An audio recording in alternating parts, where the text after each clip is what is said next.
Welcome to Hyperspace Prospector. I will be discussing Bloodline by Claudia Gray, set about 20 years after the New Republic has been founded. It is mostly a political story, so if you loved the Ascendancy trilogy or the Yes Minister TV show, More administrators to administrate the other administrators. But this is important work, Minister. this is going to be your jam. If not, you might want to skip it. This is definitely for the politics nerds.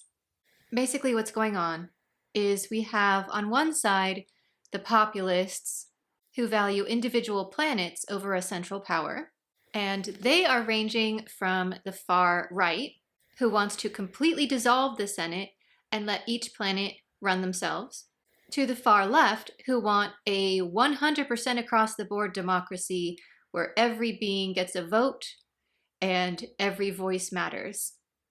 Barely on speaking terms with the populists are the centrists.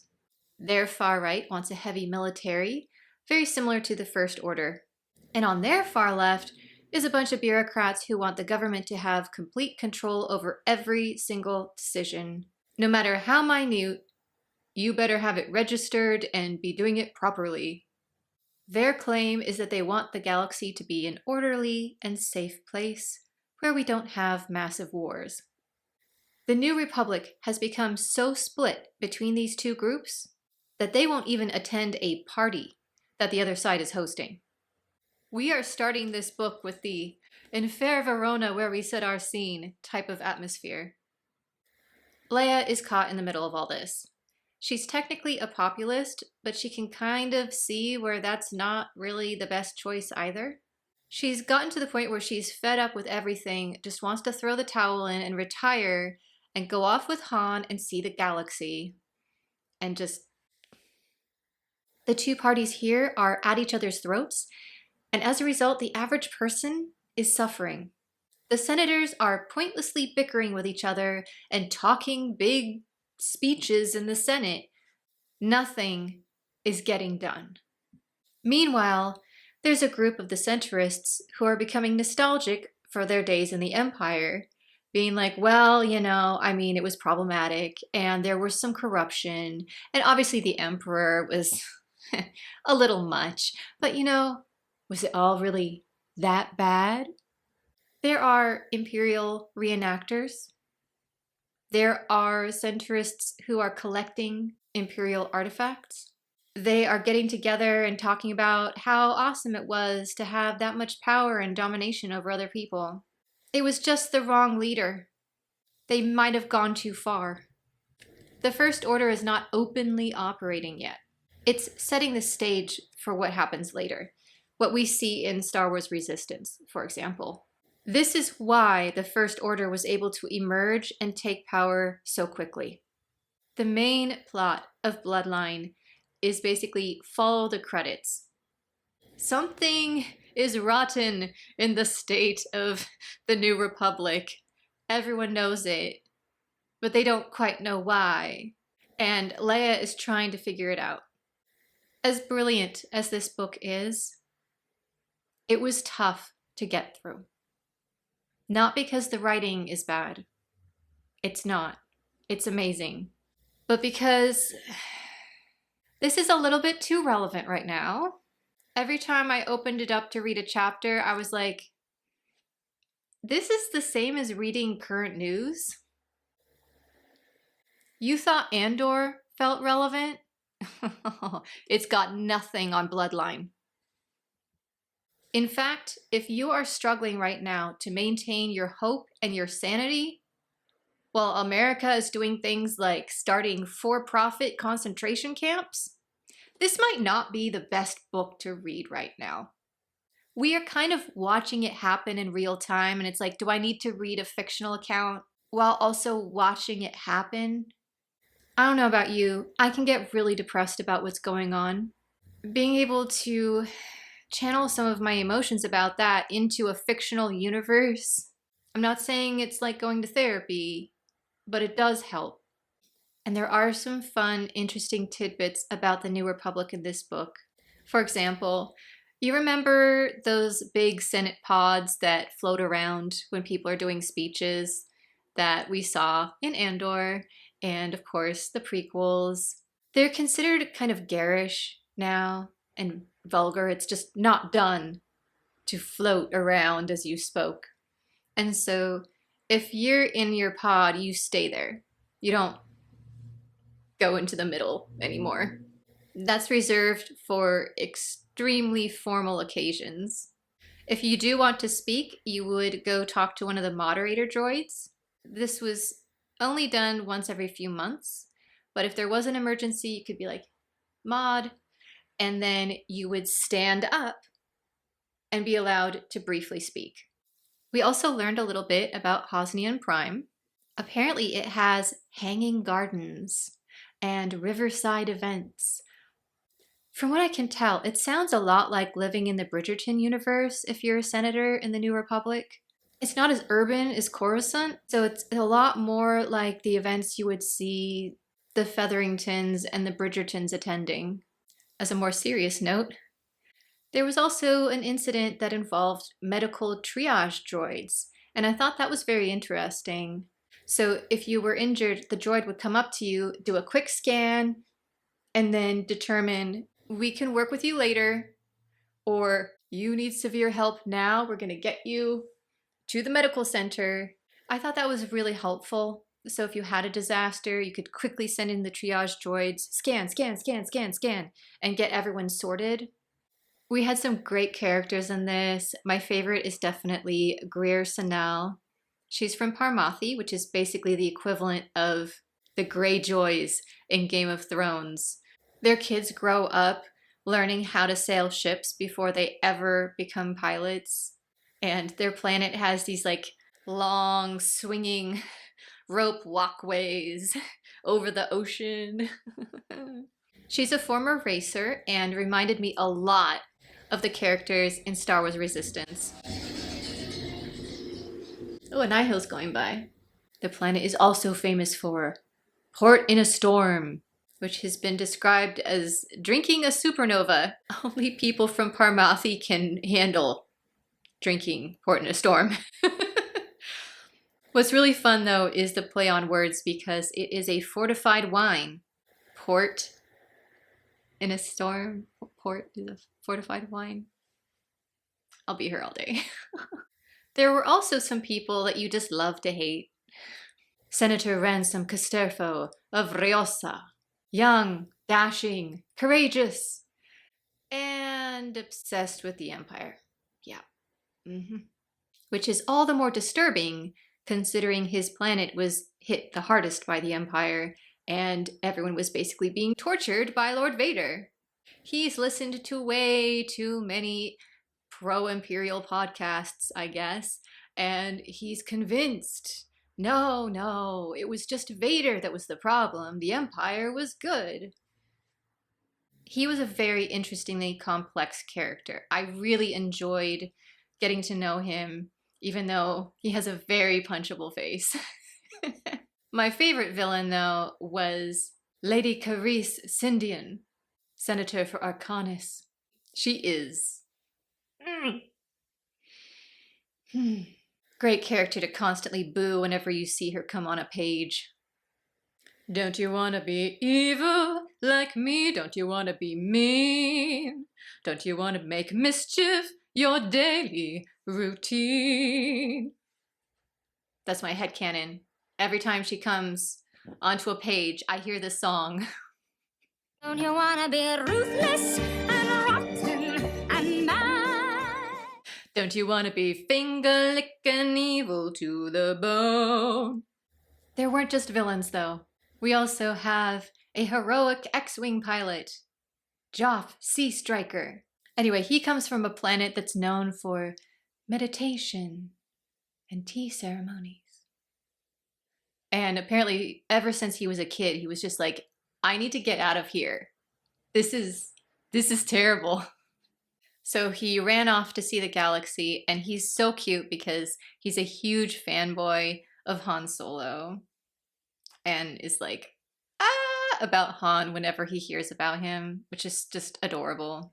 He also immediately had a crush on Greer, which means that he has excellent taste, because so say we all. I also really liked how he got super distracted when on an undercover mission.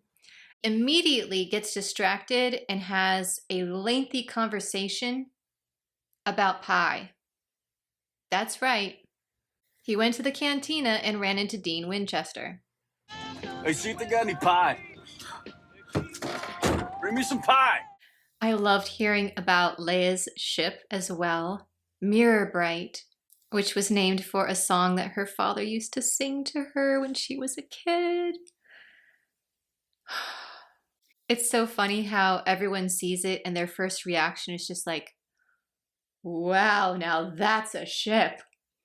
Which is, of course, the opposite reaction to what the Falcon usually gets. That was garbage! What a piece of junk!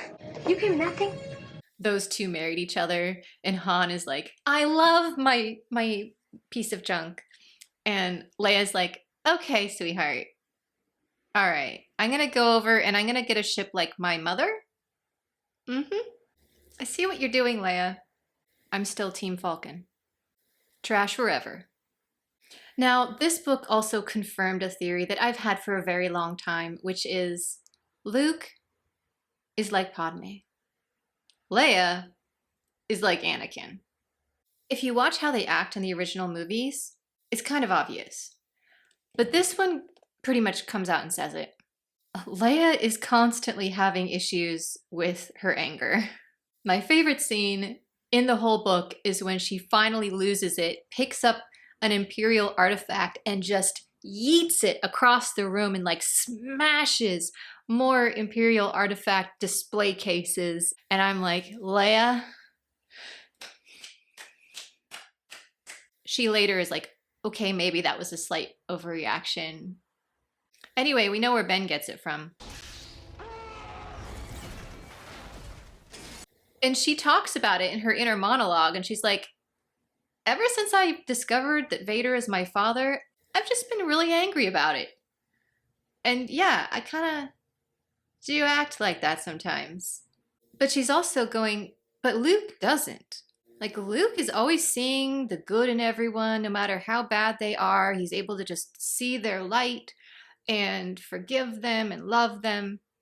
Who exactly was it that went and took out all those sand people versus the person who was like, wow, that's a lot, but I still love you. I still see good in you. Another interesting thing about her is that the Niktos refer to her as the Hutt Slayer, and they revere her for taking down Jabba. I like to remind people who fetishize Leia in the bikini, you know the guy who forced her to wear that? What did she do to him?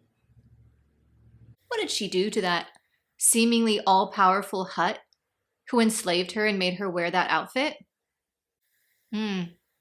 She spends a lot of the book thinking through some of the events of the past. Not just that one, but also her own father, spending hours torturing her on the Death Star. But something that came to light from that I found interesting was, apparently, after the Death Star destroyed Alderaan, there was a huge amount of desertion. A lot of the warrior, honorable planets who had joined the military, either during the Clone Wars or afterward, as just, this is what we do, saw the destruction of that many civilians as dishonorable. They just left Imperial service, and a lot of them went and joined the rebellion. And not to bring Mithrandro Oro into this,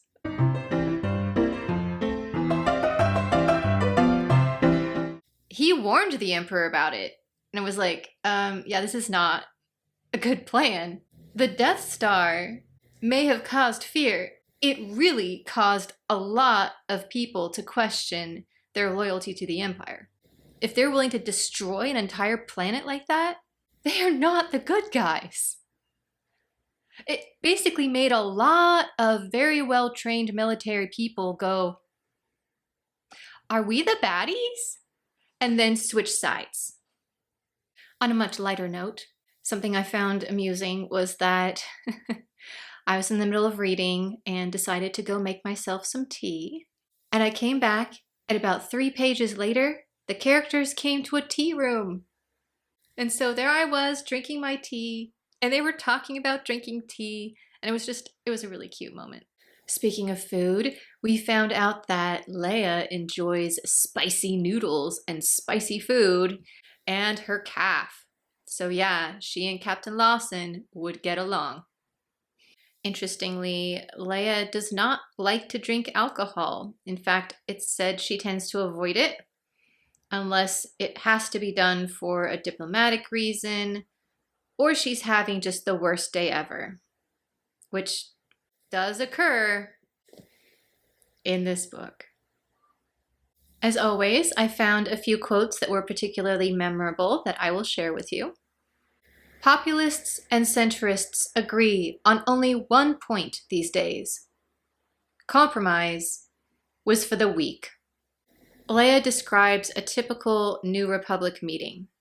They looked like a theater audience struggling to endure the last act of a dull play.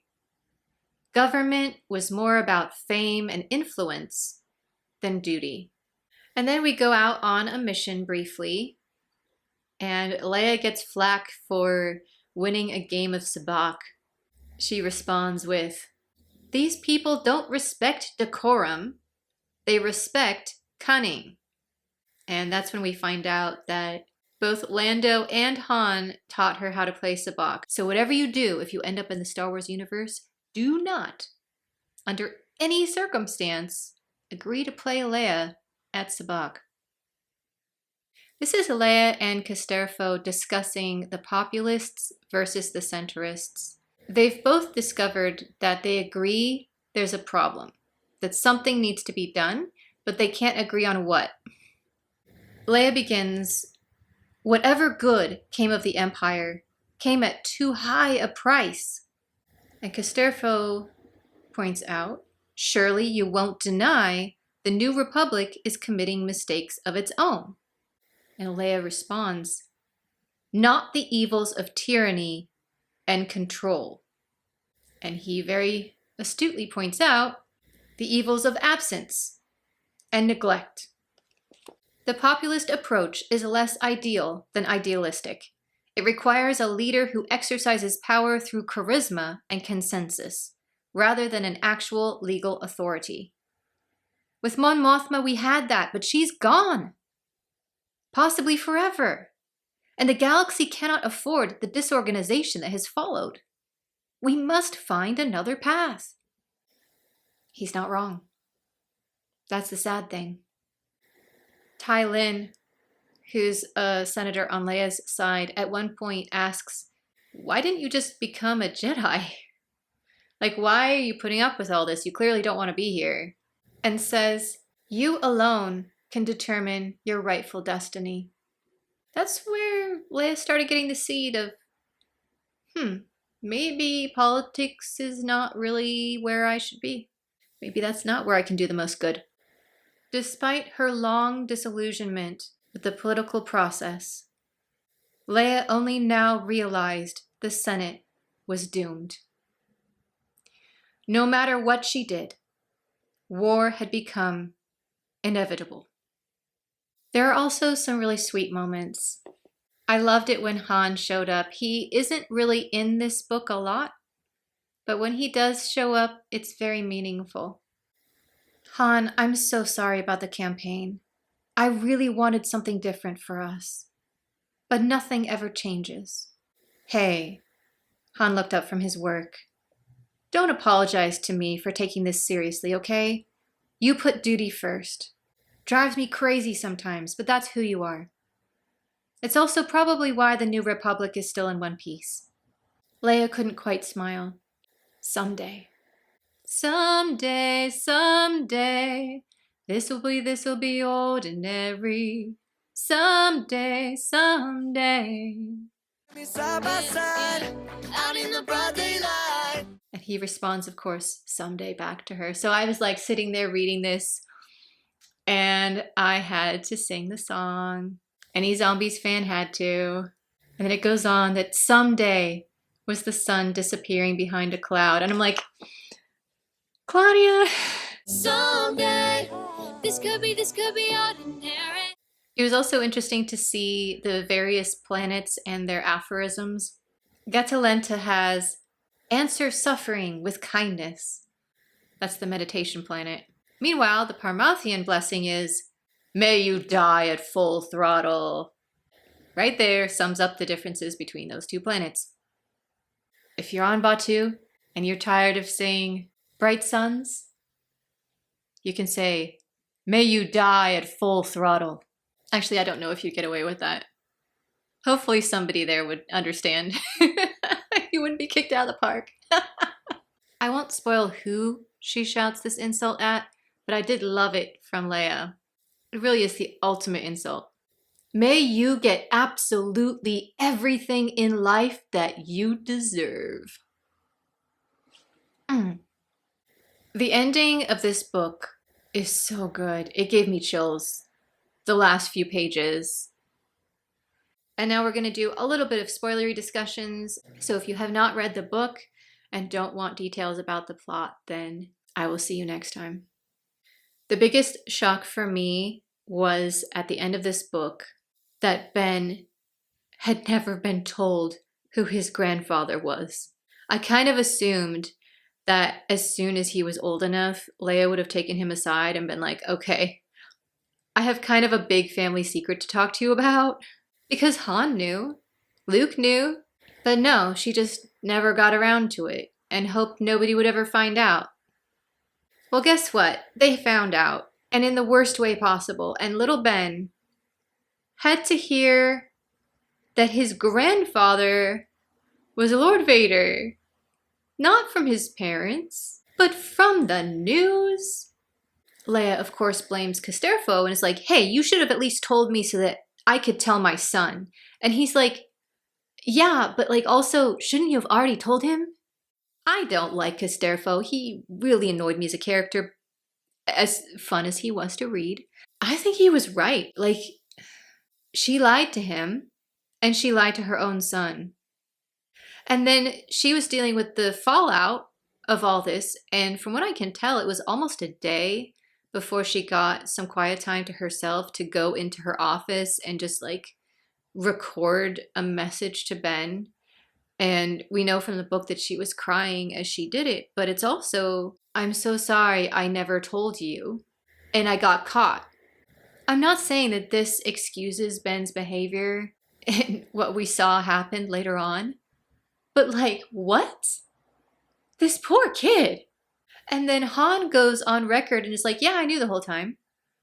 So here's Ben, who has to deal with the most renowned villain in the galaxy being related to him, and both his parents lied to him about it his entire life. I'd be a little upset too. It would make you question, are my parents even like trustworthy at all? Is everything that my parents told me wrong? And so I think that's kind of what started going through his head. And then later on, of course, when seemingly Luke is also betraying him, it just broke something. You know, like it makes sense. Again, not saying what he ended up doing was right. Like Tech, I'm just saying I understand.